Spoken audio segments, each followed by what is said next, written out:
अच्छा फिर let's look at causes. तो कॉजेज़ क्या क्या हो सकते हैं? We can have metabolic, toxic, nutritional, infectious, autoimmune, or inherited. All of these reasons can lead to a peripheral neuropathy, which can lead to the characteristic clinical features जो कि हम बाद में अभी डिस्कस करेंगे यहाँ पे। तो अगर हम बात करें मेटाबॉलिक की, तो डायबिटीज़ में बेसिकली क्या हो रहा होता है, हमारे पास जो ब्लड शुगर होता है वो डैमेज करता है नर्व्स को, जिसकी वजह से पेरिफेरल न्यूरोपैथी हो जाती है।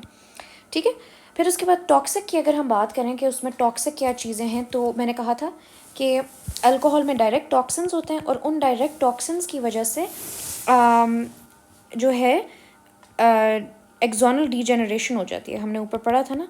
और कीमोथेरेपी, क्योंकि उसमें भी ऑब्वियसली ऐसे एजेंट्स होते हैं, एंड हैवी मेटल्स, ठीक है, तो ये डायरेक्ट नर्व डैमेज कॉज करते हैं। न्यूट्रिशनल में हमारे पास B1, B6 और B12। So the way I remember this is के there all multiples of 12, like 1, 6 and 12, ठीक है। इसमें B2 नहीं है, बस सही है। फिर nerves can function and B4, but ये कि 12 का half is 6, that's just one way to remember it. Nerves can function without it. फिर इन्फेक्शंस में हमारे पास 4 चीज़ें आ जाती हैं, ठीक है। एक इज़ लाइम डिजीज़, जो कि हमें पता है टिक्स से होता है। HIV, ठीक है, वो जो the viral infection, leprosy, and then syphilis. So what these infections do, the 4 of these infections, they basically attack the nerves. So this is infectious में हमारे पास, to remember, it's LL, and then उसके बाद we have HS. So LLHS, leprosy, Lyme disease, HIV, and syphilis.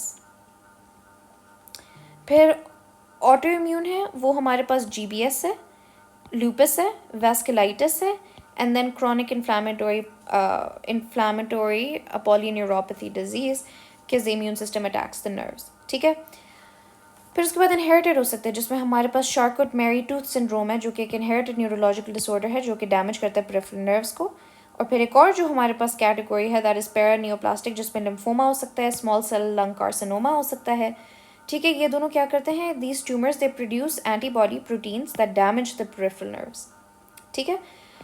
So just to recap, हमने कहा है metabolic diabetes, sugar damage है। Toxic में हमने कहा है हैवी मेटल्स बोले हैं, हमने कहा है अल्कोहल, और हमने कहा है कीमोथेरेपिक एजेंट्स डायरेक्ट डैमेज है। न्यूट्रिशनल में मैंने 3 चीज़ें बताई थी, B1, B6, B12, the nerves can function without it. Infectious में मैंने कहा था LLHS, Lyme disease, leprosy,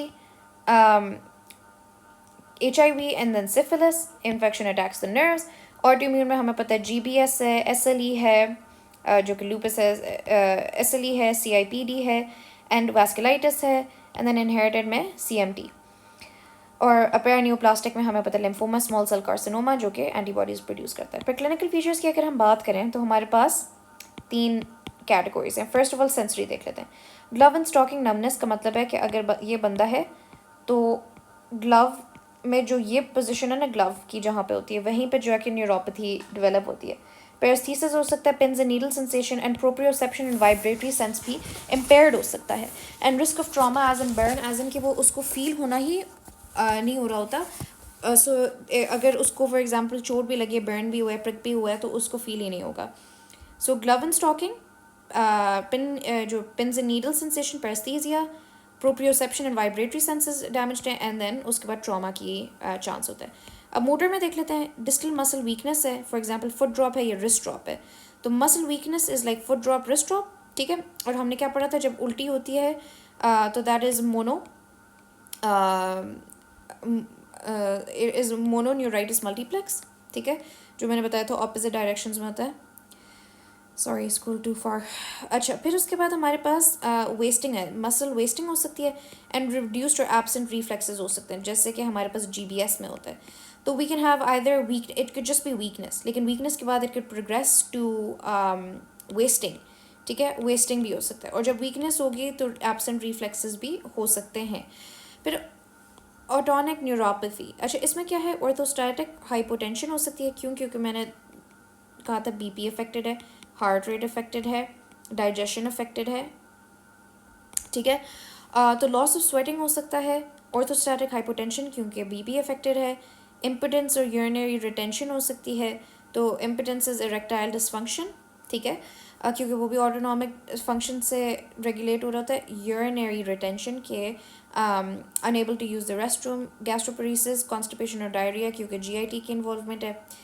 and then उसके बाद हम देख लेते हैं कि इन्वेस्टिगेशंस क्या करना है। सो बेसिक टेस्ट जो कि हमने करने हैं, सीबीसी ऑब्वियसली हमने देखना है इन्फेक्शन है या नहीं, ईएसआर से भी हमें पता चलेगा इन्फेक्शन है या नहीं। ग्लूकोज HbA1c से हम देख लेंगे कि शुगर का क्या स्टेटस है, डायबिटीज़ मेलाइटिस तो नहीं है। B12 से हम देख लेंगे कि पैरास्थीसिस उस वजह से तो नहीं है। रीनल एंड लिवर फंक्शन हम चेक कर लेंगे, TSH ये बेस लाइन है। ऑटोइम्यून मार्कर्स में हम ANA एंड ANCA देखेंगे, ANCA for vasculitis, ANA for SLE and rheumatic arthritis. Infectious workup में हम HIV एंड सिफिलिस सीरोलॉजी करेंगे, ठीक है, हमने ये जो LLHS पढ़ा था। टॉक्सिन्स में हम लेड लेवल्स देख सकते हैं। And then electrophysiology is basically nerve conduction studies, जिसमें हम नर्व कंडक्शन जब स्टडीज़ करते हैं इलेक्ट्रोफिजियोलॉजी, उसमें हम नर्व की टेस्टिंग करते हैं और उसमें हमें पता चलता है कि डीजेनरेटिव तो नहीं है डिजीज़ या फिर एक्सोनल तो नहीं है। CSF GBS में जो कैरेक्टरिस्टिक है ना वो ये है कि जो CSF होगा GBS के अंदर उसमें प्रोटीन रेज्ड होगा, क्योंकि ऑटो इम्यून डिजीज़ है ना, ऑटो इम्यून डिजीज़ है तो उसके अंदर और एंटीबॉडीज़ जो कि प्रोटीन है बेसिकली, और जो WBC काउंट है क्योंकि ऑटो इम्यून है ना, इन्फेक्शन तो नहीं है, वो नॉर्मल होगा। और जेनेटिक टेस्टिंग है। अब मैनेजमेंट इसकी क्या है, general principle, neuropathic pain management and specific syndromes. हमने अंडरलाइन कॉज को ट्रीट करना है, लाइक फॉर एग्जांपल डायबिटीज़ है तो ग्लाइसीमिक कंट्रोल इंश्योर करना है। मल्टीडिसिप्लिनरी अप्रोच और स्प्लिंट्स के हमने उसको जगह अगर यहाँ पे मसल वीकनेस है तो हमने उसको स्टेबलाइज कर लिया ताकि प्रिवेंट कर सकते हैं कंट्रैक्चर्स को। अच्छा, हम पेन मैनेजमेंट कैसे करेंगे, इसमें हमारे पास 4 चीज़ें हैं, and एमाइट्रिप्टिलिन, डुलोक्सिटीन, gabapentin and pregabalin. Why? Because NSAIDs just does not cut it. It is insufficient. NSAIDs will not be able to do it. So you're like, okay, should I use something stronger? The thing is, we can't use opioids क्योंकि वो poor long term efficacy है। क्यों? क्योंकि उसमें addiction का risk होता है। So what do we use instead? We will use TCA, amitriptyline, and duloxetine, which is serotonin norepinephrine reuptake inhibitor. Why? क्योंकि ये serotonin और norepinephrine के लेवल्स को इंक्रीज कर देगा, और ये जो है इसका प्रोटेक्टिव फंक्शन होता है फॉर द पेरिफेरल नर्व्स। वो किस तरह से, क्योंकि ये दोनों पेन के फीलिंग को डैम्पन कर देते हैं। Norepinephrine and serotonin dampen the feeling of pain, which is why peripheral neuropathy में पेन कम होती है। Then gabapentin and pregabalin is what, these are anti-epileptic drugs, AEDs, but they help also calm down nerves. ये इसका एक feature है। Specific syndromes में diabetic neuropathy में क्या हम देखेंगे, डिस्टल सेंसरी मोनोन्यूरोपैथी के फॉर एग्जांपल फीट में टिंगलिंग सेंसेशन है, लॉस ऑफ सेंसेशन है, नमनेस है, विजुअल डिफेक्ट्स हो सकते हैं जो कि ऑक्यूलर मोटर नर्व है, और ग्लूकोज कंट्रोल और न्यूरोपैथिक पेन मेडिकेशन हम इसमें देंगे। So just to highlight this from pink के हम क्या करेंगे, ग्लूकोज कंट्रोल करेंगे, न्यूरोपैथिक पेन मेडिकेशन देंगे, ठीक है। और हमने न्यूरोपैथिक पेन मेडिकेशन में 4 चीज़ें पढ़ी हैं, एमाइट्रिप्टिलिन, डेलेक्सोटीन gabapentin एंड pregabalin, ठीक है। अच्छा, फिर हम GBS देखेंगे। इसमें क्या होगा, अक्यूट असेंडिंग वीकनेस, ठीक है, असेंडिंग वीकनेस होगी।